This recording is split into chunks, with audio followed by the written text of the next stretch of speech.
ನಮಸ್ಕಾರ ಸ್ನೇಹಿತರೆ, ನೀವು ನನ್ನಿಂದ ನೋಡ್ತಾ ಇದ್ದೀರಾ ಐಸರ್ ಅವರ ಪ್ರೋ ಎಕ್ಸ್ ಇವಿ. ಈ ಗಾಡಿ ನಿಮಗೆ Kashmir to Kanyakumari non stop ಮಾಡ್ತಾ ಇದ್ರೆ ನಿಮ್ಮ ಕೈಯಲ್ಲಿ ನಂಬಕ್ಕಾಗತ್ತಾ? ನೋಡಿ, ಇದು ಕೇವಲ ಪಬ್ಲಿಕ್ ಚಾರ್ಜಿಂಗ್ ಸ್ಟೇಷನ್ಸ್ ಮಾತ್ರ ಯೂಸ್ ಮಾಡಿಕೊಂಡು ಕಾಶ್ಮೀರ್ ಟು ಕನ್ಯಾಕುಮಾರಿ ಮಾಡ್ತಾ ಇದ್ದಾರೆ. ಸೊ ನೀವು ನಂಬೋದಿಲ್ಲ, ಇದು 100% ಫುಲ್ಲಿ ಲೋಡ್ ಆಗಿ ಹೋಗ್ತಾ ಇದೆ ಈ ಗಾಡಿ. ಸೊ ಇದರಲ್ಲಿ ನಿಮಗೆ CCTV ಕ್ಯಾಮ್ರಾ ಇದೆ, ಎಲ್ಲ ಮಾನಿಟರ್ ಮಾಡ್ಬೋದು. ಮತ್ತೆ ಇದರಲ್ಲಿ ಡಿಜಿಟಲ್ ಲಾಕ್ ಸಿಸ್ಟಮ್ ಇದೆ. ಸೊ ಇದನ್ನ ಯಾರು ಅನ್ಲಾಕ್ ಮಾಡೋಕ್ಕಾಗೋದಿಲ್ಲ, ಈಗ ಕೇವಲ ಓನರ್ ಮಾತ್ರ ಮಾಡೋಕ್ಕಾಗೋದು. ಸೊ ಇದರಲ್ಲಿ ನೋಡಬಹುದು ನೀವು ಫ್ಯಾಬ್ರಿಕ್ ಸೀಟ್ ಬರುತ್ತೆ, ಹಂಗಾಗಿ ನಿಮಗೆ ಲಾಂಗ್ ಜರ್ನಿಯಲ್ಲಿ ಸ್ವೆಟ್ ಆಗೋದಿಲ್ಲ. ಮತ್ತೆ ಇದರಲ್ಲಿ ನಿಮಗೆ ರೆಡ್ ಸೀಟ್ ಬೆಲ್ಟ್ ಬರುತ್ತೆ. ಸೊ ನಿಮಗೆ ವಿಸಿಬಿಲಿಟಿ ತುಂಬಾ ಚೆನ್ನಾಗಿರುತ್ತೆ, ಹಾಗಾಗಿ ನೀವು ಹಾಕೊಂಡ್ರೆ ಕ್ಲಿಯರ್ ಆಗಿ ಕಾಣ್ತಾ ಇರುತ್ತೆ.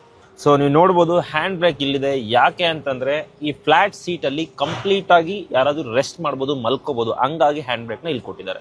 ಸೊ ನಿಮಗೆ AC ಬರುತ್ತೆ ಇದರಲ್ಲಿ, ಮತ್ತೆ USB A and C port ಬರುತ್ತೆ, ಮತ್ತೆ ಫುಲ್ಲಿ ಡಿಜಿಟಲ್ ಇನ್ಫೋಟೈನ್ಮೆಂಟ್ ಸಿಸ್ಟಮ್ ಬರುತ್ತೆ. ಸೊ ಇದರಲ್ಲಿ ನೋಡಬಹುದು ನಿಮಗೆ ಸ್ಟೋರೇಜ್ಗೆ ಅಂತ ತುಂಬಾ ಆಪ್ಷನ್ ಇಟ್ಟಿದ್ದಾರೆ. ಇಲ್ಲಿ ಬಾಟಲ್ ಹೋಲ್ಡರ್ ಇದೆ, ಇಲ್ಲಿ ಡ್ಯಾಶ್ ಬೋರ್ಡ್ ಸ್ಪೇಸ್ ಇದೆ, ಮತ್ತೆ ಇಲ್ಲಿ ಲಾಕಬಲ್ ಸಿಸ್ಟಮ್ ಕೂಡ ಇದೆ. ಅಂಡ್ ನೀವು ನೋಡಬಹುದು ಇಲ್ಲಿ ರಿವರ್ಸ್ ಕ್ಯಾಮ್ರಾ ಕೂಡ ಇದೆ. So Harsha, welcome to our journey from Kashmir to Kanyakumari. Thank you for sparing time and then sitting with me and then having the experience. So since we are making a record-breaking journey, it will be ultimately going to be recorded in India Book of Records. So whenever we will look at the journey back now, we will always find that Harsha was with us, the Kannada Wheels was with us, and then we travelled many kilometers with Harsha also.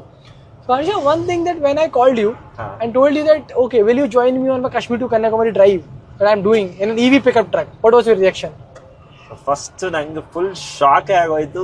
EVಯಲ್ಲಿ ಅದು Kashmir to Kanyakumari possible ಇದೆಯಾ? Normal ಗಾಡಿಯಲ್ಲಿ ತುಂಬಾ ಕಷ್ಟ, ಅದು ಒಂದು electric EVಯಲ್ಲಿ ಹೆಂಗ್ ಮಾಡೋದು, ಅದು ಟ್ರಕ್ ಅಲ್ಲಿ ಅಂತ ನಂಗೆ ತುಂಬಾನೇ ಕನ್ಫ್ಯೂಸ್ ಆಗಿತ್ತು. ಚಾರ್ಜಿಂಗ್ ಹೆಂಗೆ ಏನು ಅಂತ. ಬಟ್ ನಿಜ ನಂಬಕ್ಕೆ ಆಗಿಲ್ಲ. ಇವಾಗ ನಾವು ರೀಚ್ ಆಗ್ತಾ ಇದೀವಿ ಇನ್ನೇನ್ ಕನ್ಯಾಕುಮಾರಿಗೆ ಅಂದ್ರೆ ತುಂಬಾ ನಂಗಂತೂ ನಂಬಕ್ಕೆ ಆಗ್ತಾ ಇಲ್ಲ. ಸೊ ಕಾಶ್ಮೀರ್ ಟು ಕನ್ಯಾಕುಮಾರಿ ಎಷ್ಟು ಡಿಸ್ಟೆನ್ಸ್ ಇದೆಯೋ ಅಷ್ಟೇ ದೊಡ್ಡದಾಗಿ ಇದರ ಡೆಕ್ ಇದೆ. 10.8 ಫೀಟ್ ಬಿಡ್ತಿದೆ ಇದು. ಇಮ್ಯಾಜಿನ್ ಐಸರ್ ಅವರ pro X EV Kashmir to Kanyakumari ಮಾಡುತ್ತೆ ಅಂತಂದ್ರೆ ಒಂದು EV ಆಗಿ. ಇನ್ನ EV ವೆಹಿಕಲ್ಸ್ ನಿಮಗೆ ಟ್ರಾವೆಲ್ಗೆ, ಚಾರ್ಜಿಂಗ್ಗೆ, ಲಾಂಗ್ ಡಿಸ್ಟೆನ್ಸ್ ಹೋಗೋಕೆ ತೊಂದರೆನೇ ಇರೋದಿಲ್ಲ. ಸೊ ನೀವು ಐಸರ್ ಅವರ ಸ್ಮಾರ್ಟ್ ಕಮರ್ಷಿಯಲ್ ಡೀಲರ್ಶಿಪ್ ಅಲ್ಲಿ ಈ ವೆಹಿಕಲ್ಸ್ ನ ಬೈ ಮಾಡಬಹುದು. Signing off from Kannada wheels.